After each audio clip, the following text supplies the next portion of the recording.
Welcome to the ReSaulved podcast, where we dissect all of the themes, legal and otherwise, from the TV show Better Call Saul.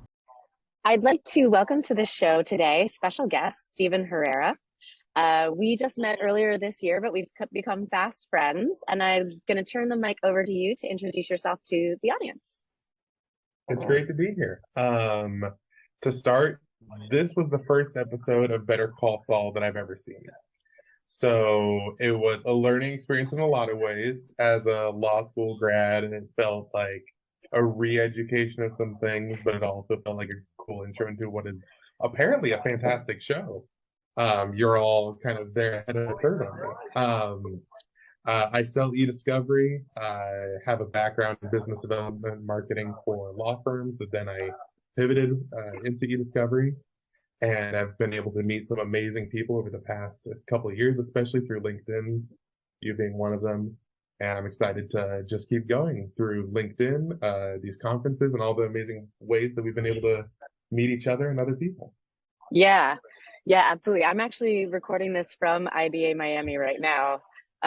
This is day 4 of the conference. I fly back to New York tomorrow, so it's been an amazing experience networking. For those of you watching, listening that haven't been to the IBA, if this is your type of audience, it's definitely by far been the best networking conference I've ever been to. That's so much fun. I missed it by that much. I know there was a lot of people that were supposed to be here that couldn't make it for whatever reason. But okay, so let's. Yeah, that's right. There was, and then there was like WCC and ACC. There was a lot going on. Okay, so let's dive right in. I love that this is the first episode of Better Call Saul that you watched. That seems to be a trend. I've got a lot of guests coming up that haven't watched the show, and I'm hoping to make everyone BCS fans, because I just love the show. I think it's so great. I've said this before and I'll say it again. I actually like it more than I like Breaking Bad. I think the stories are more interesting, more complex. Breaking Bad is provocative and all of these crazy things are happening all the time.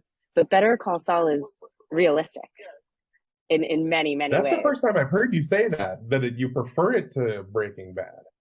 Oh, yeah. Oh, that's interesting. Yeah, I like it a lot. And the more I watch it in doing this podcast, I mean, you just see all of the clever ways. I mean, it's particularly the episode we're going to be talking about. From start to finish, every single scene, every word is so deliberate, and they wrap up so many different storylines as they go through the show. Even from that initial scene where they do you go back in time and you see how Chuck and Rebecca were, right?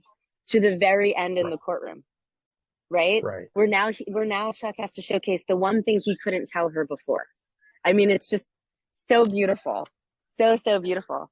So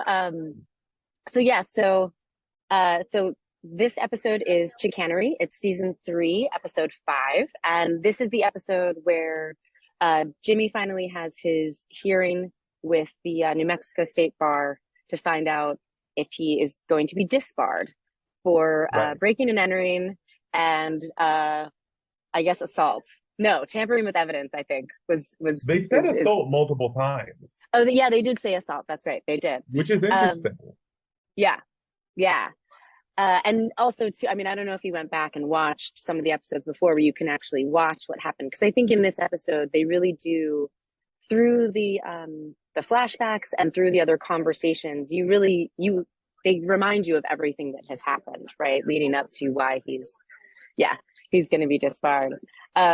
So just talking about that very first scene, right? Where like you see Chuck and Rebecca, what were your initial thoughts? Well, I had gotten back, kind of like you just said, and gotten some initial context from the episode before, and then I ended up watching some after. Because you don't find out what happens until the next episode, so I had to know. I love that. But when the episode started, I didn't know that this was a flashback.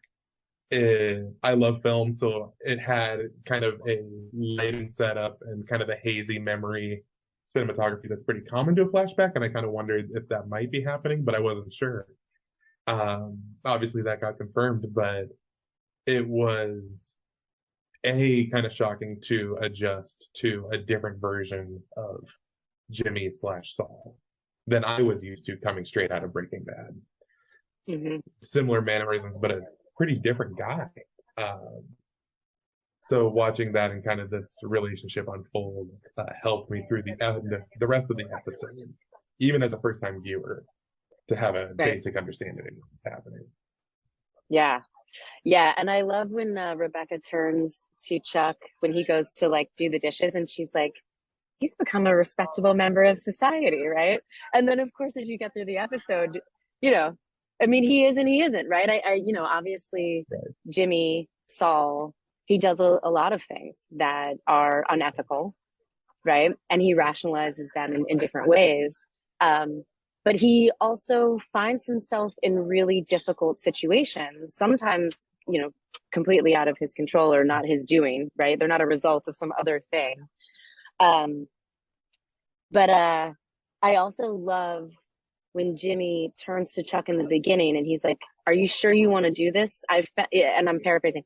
I found that the bigger the lie, right? Like the harder it is to like get out of it or something, right? The first thing I noted.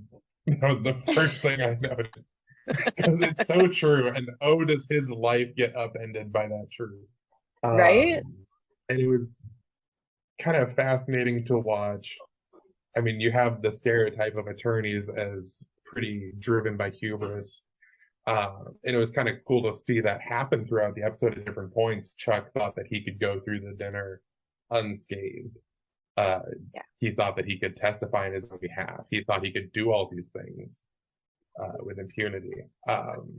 Even kind of maybe repair his relationship with his ex-wife to whatever degree he wanted to.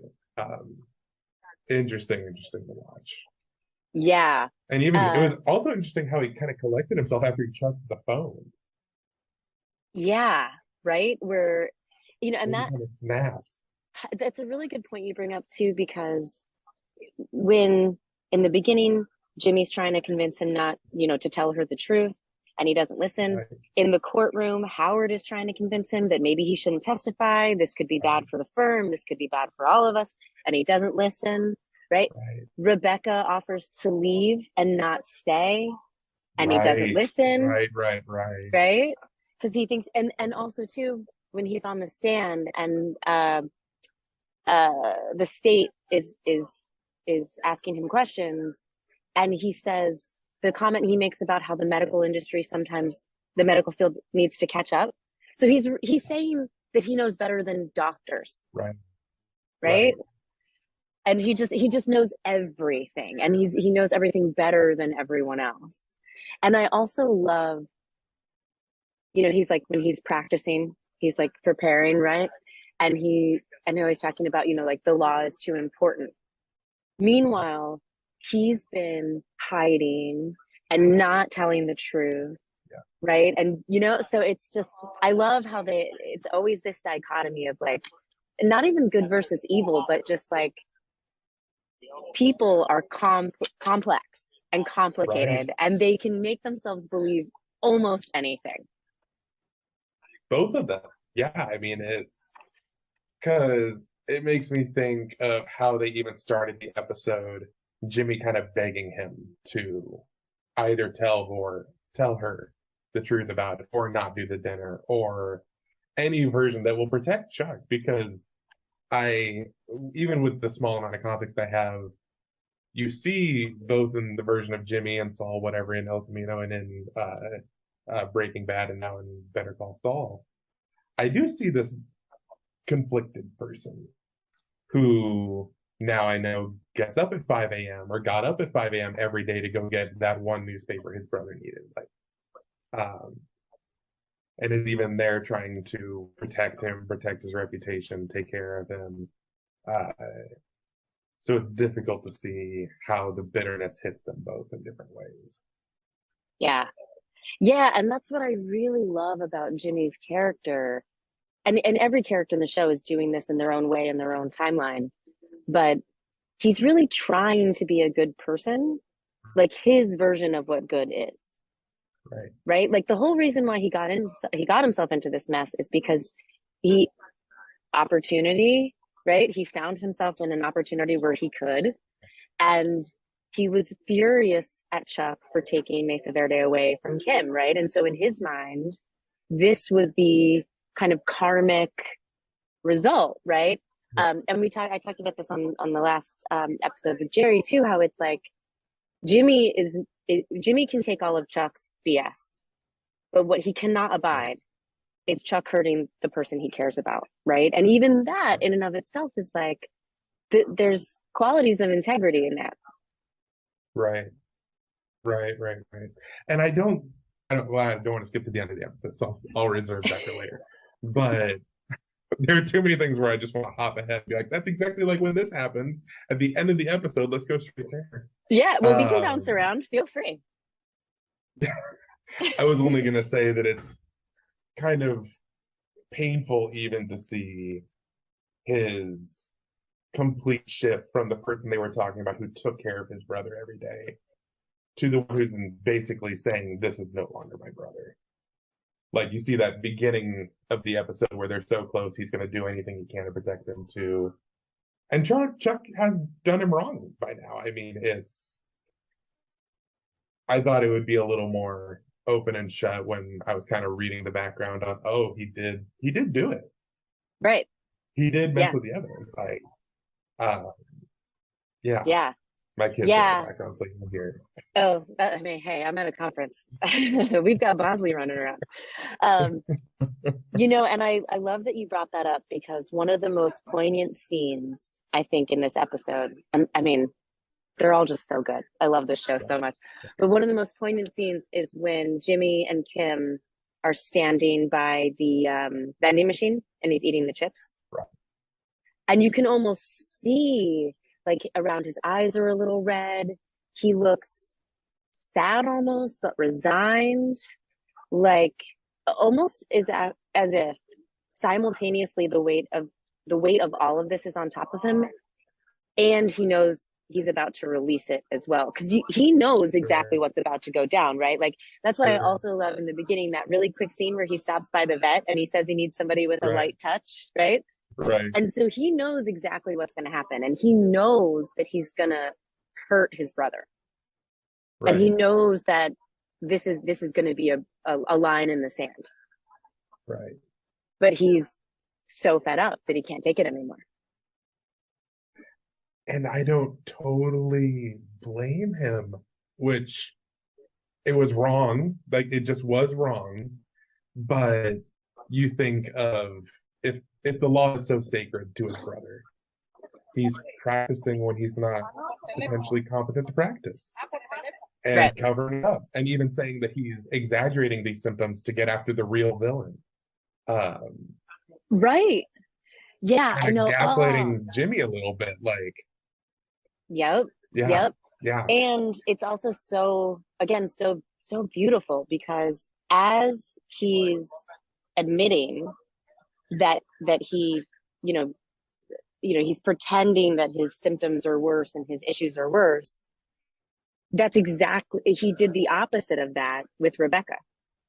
Right? So he's sitting there on the witness stand talking about his unethical brother, and he's freely admitting how he's been lying to everyone to get what he wants, and to make him seem like he's totally in control.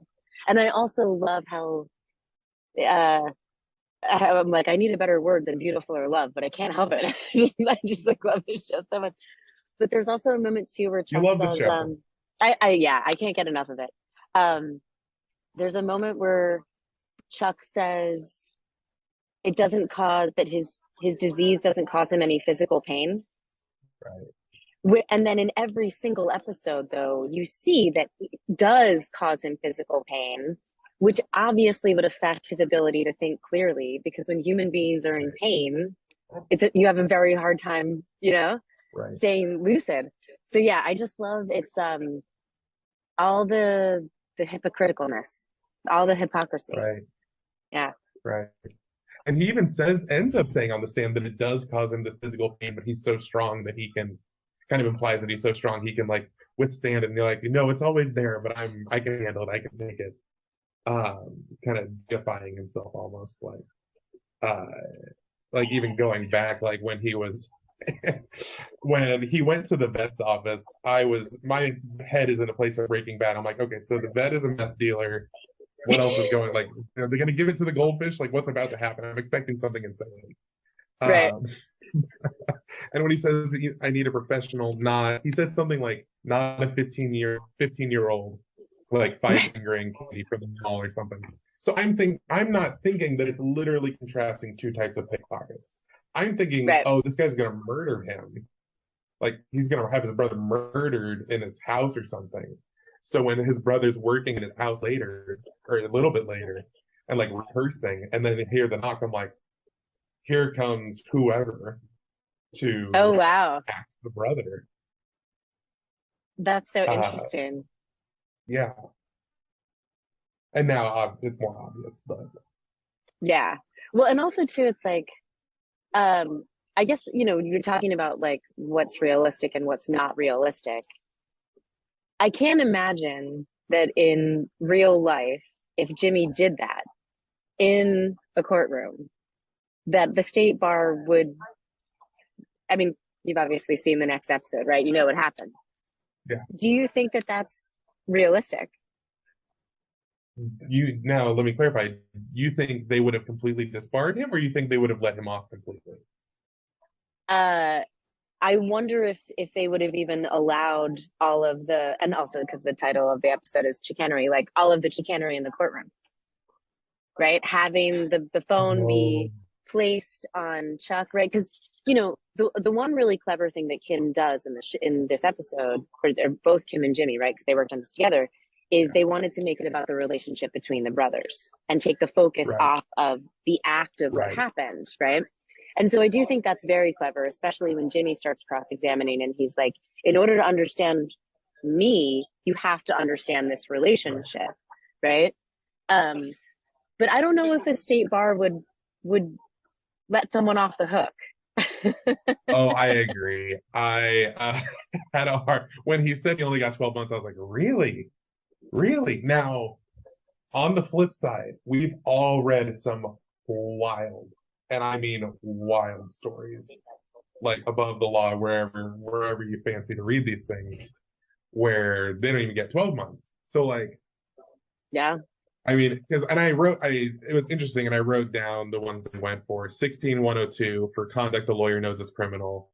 I mean, who's left if you apply that with strict liability? Like 16804 criminal act reflecting badly on trustworthiness as a lawyer. Chuck lied repeatedly.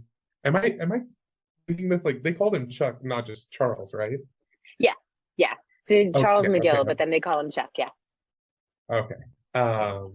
And then 16304, and this is the a little more detrimental one: altering, destroying, and concealing material material with potential evidentiary value. Which Mm-hmm. I love the way they took that, saying this isn't of evidentiary value, exactly because of what you said, that what he did wasn't one lawyer at another or in his professional capacity, it was as a brother. Yeah, Yeah. because of that relationship. Yeah. I mean, it's just written so, so well. One of the other, I'm kind of jumping around a little bit here, but one of the other lines I really love that's such beautiful, I need a book, a thesaurus. Um, one of the great foreshadowing.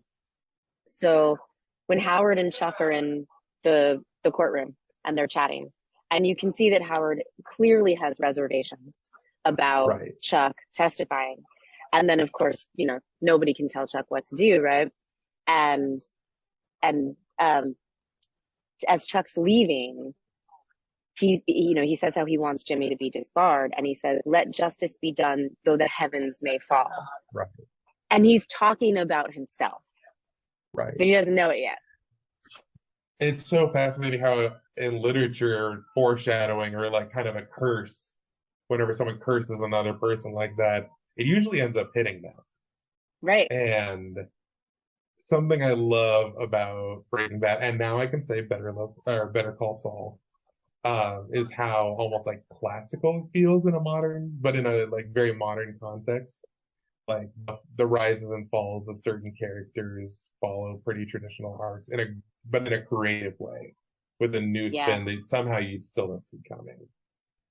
Yeah. Because you see him like you said, as they're prepping the courtroom for him, like just pushing back, like, no, I need, and he's using all these great arguments, saying like, oh no, like I need to be there, otherwise it won't fully fall through. But what he's really probably saying is, I want to be the one to do it. Oh yeah. In my mind, at Absolutely. least. Absolutely.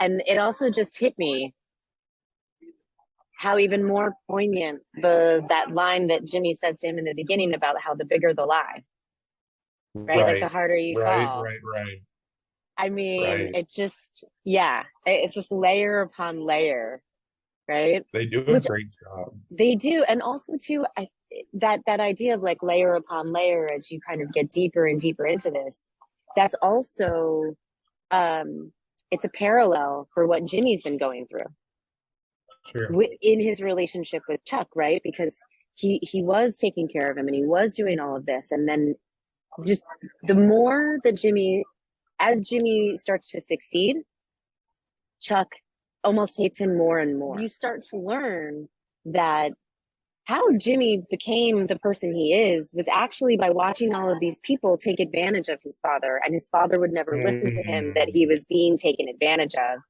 And Chuck has always assumed that it was Jimmy just stealing from him. So like, it's just like mind blown, you know, and that's the thing, right? More layers, right? Human relationships, yeah, are complicated and complex, and you don't have control over what someone else sees. Right. Well, it even tied in with the nepotism.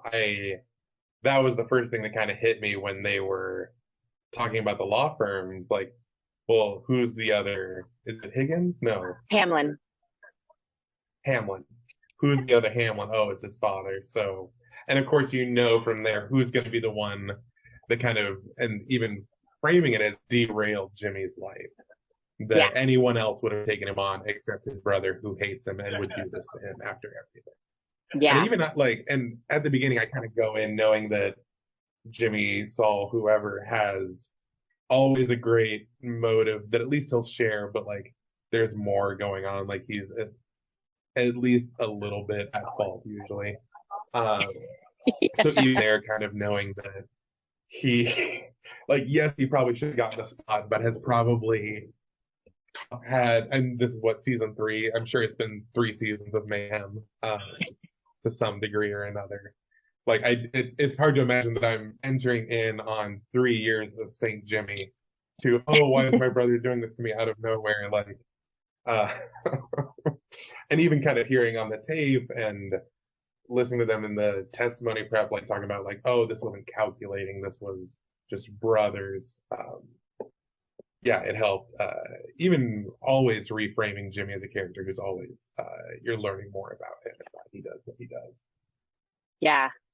Yeah. And that scene where you hear the tape, I even wrote a note down about this. It's like, no one feels good in that room after listening to that. Like everyone feels worse. Everyone has a bad taste in their mouth. Right?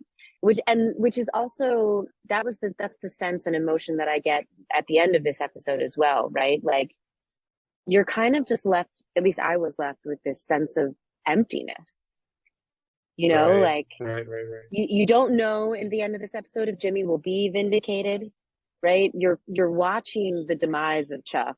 You know, something terrible now is going to happen, right? Right. And you know, Rebecca has lost respect, right? For Chuck, all of this, you know, Howard can see now that Chuck can no longer work at the firm. Like this is it for him, right? Everyone is just left with this sense of, ugh. Oh, and that ties in well. And also, I think there's a lag in our audio, so I'm not meaning to cut in on you. I think it's cutting in at weird places. One of the last things they say is, and the question is the legal community and is the law better with Jimmy in it or not? Right. Which is such a big question for the character. Even with what you're just saying, that is what he's doing in protecting his brother versus the community he helps versus everything. Is he better? And maybe it's the question of the show: is it better for having him in it or not? On when it relates to his brother, other firms, clients he works with, eventually the whole Breaking Bad arc. One might argue no, but yeah, no, that's but maybe a he great limited the point. damage. I'm sorry. Yeah, I think you're right. I think there is a lag. What was that about damage? Yeah, my lip moved and then like 5 seconds later. Sorry. Uh, uh, maybe he limited the damage though. Maybe it would have been worse if there was a guy who didn't grow, or woman, whoever didn't grow up. Here, like seeing that happen with his father, didn't develop that empathy, didn't learn to protect people being taken advantage of. I don't know. Yeah. And that's a fantastic point too, because it has shaped him to be the hustler that he is, but also this defender of people who can't fend for themselves, right? And that's how he becomes Saul Goodman. That's who he wants to, help. I mean, he decides that he's going to go help. I mean, it's kind of funny, right? He decides he's going to go help like drug dealers and like prostitutes and people who are getting in trouble with the law. One, because he knows they're going to need help, right? I think there's another episode where he's like, these kids are so stupid. They're going to be back in trouble again. It's fine.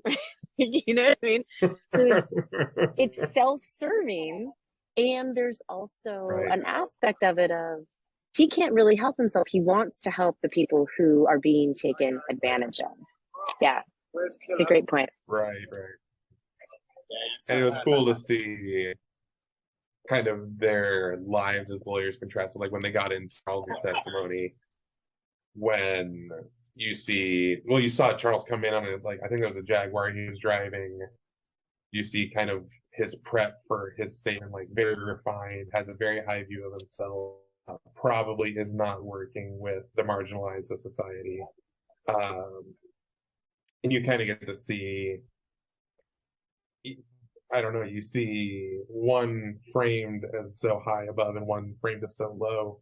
But like you said earlier, by the end of the episode, they've completely flipped. Charles's life is like over, and Jimmy is riding a high because he's not completely gotten away with it, but pretty much reached his best case scenario. Right.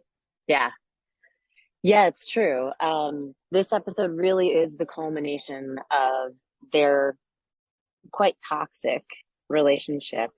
And it is the episode where Chuck finally has to face who he is. I think there's one moment where I think Kim and Jimmy ask for like a recess or something, and like, they only get like a couple of minutes.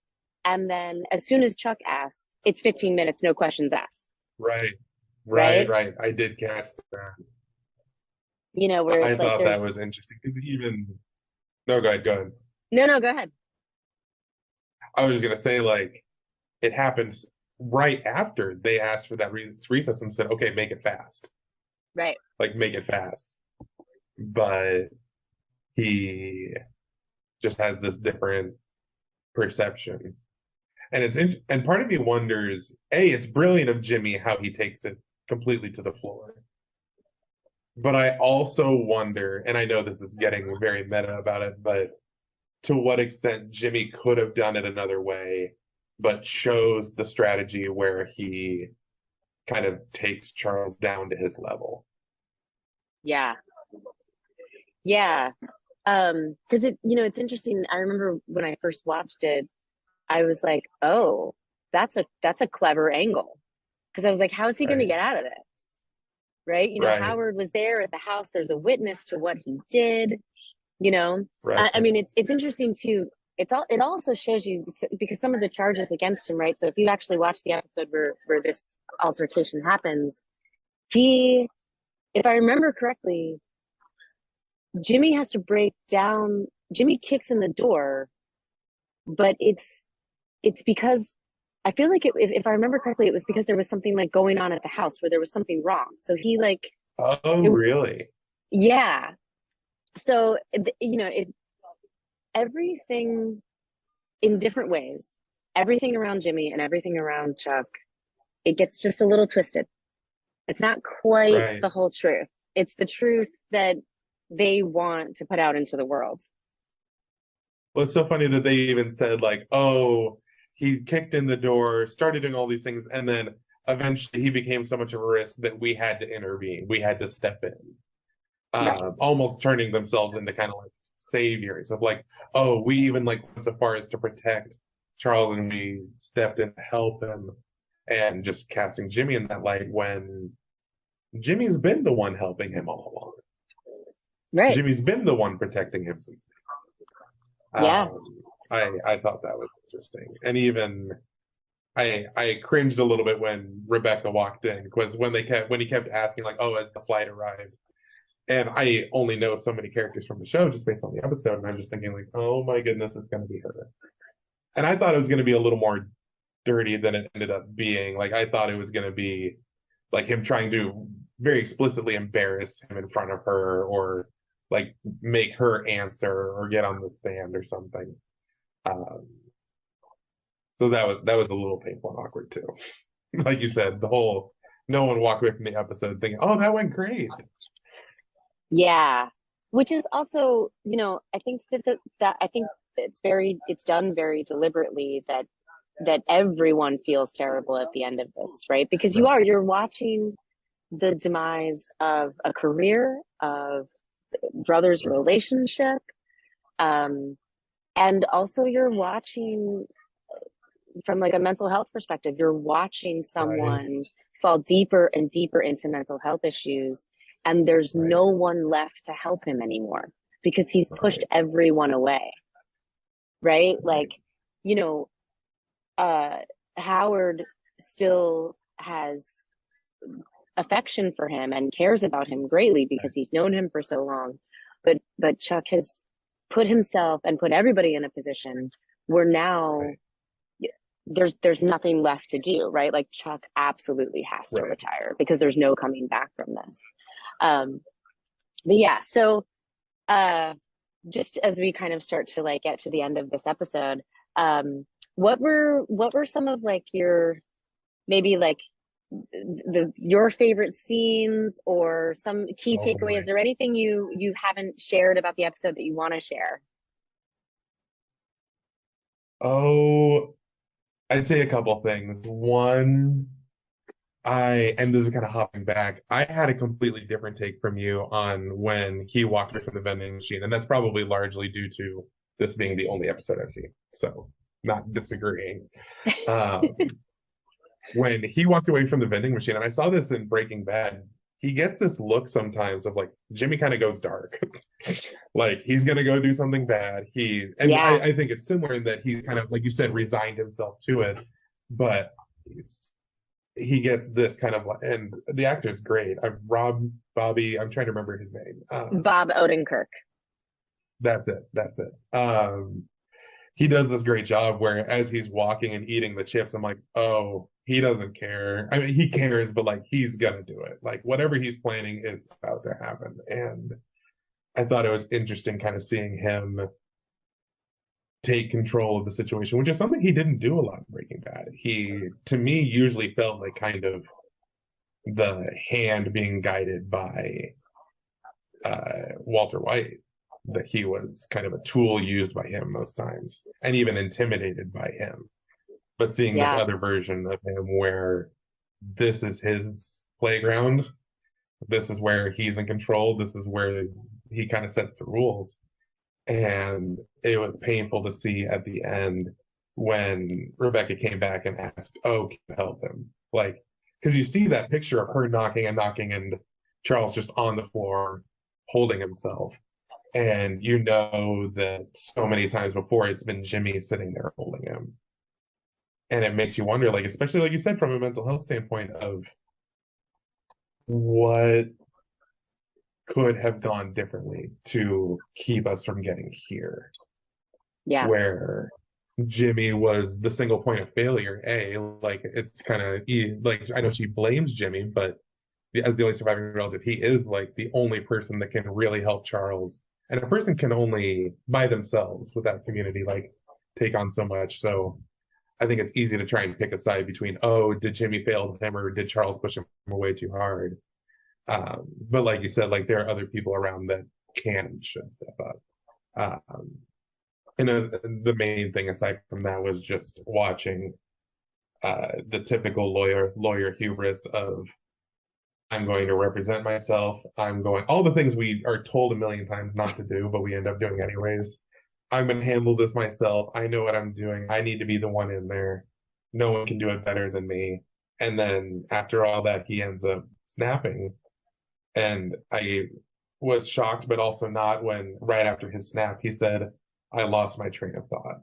And what popped in my head is like, that's the worst thing to say. Like, adding in, so you have a snap and then immediately after, I don't like, obviously he's trying to like end it gracefully, but I lost my train of thought is just a painful way for him to finish that fall in the episode. Yeah. No, I think those are all really great points that you just brought up too. And, I mean, that's the thing, like we could talk about this show forever. I think, the other thing that I'm recognizing as well is Jimmy almost has to cut ties. Like it almost had to happen this way. Because I think in that scene where he's walking with the chips and you can see that determination and resignation on his face. It's like, it's very kind of like epic in that way of he almost has to kill this relationship with his brother so that he can be the person he wants to be. And in later episodes, that's also why he becomes Saul Goodman, is that he doesn't want to practice under the name McGill anymore. He doesn't want to be associated with it. And if he continues to use it, it's just always going to follow him around. And that idea of cutting ties, this person isn't healthy for me. I think all of that kind of plays out, in this episode, or kind of starts happening in this episode. Wow. Yeah. It was a great episode to start with. You picked one that would get me hooked. I can only imagine on purpose. So you added one more show to the docket, which is not what I needed at this point, but here we are.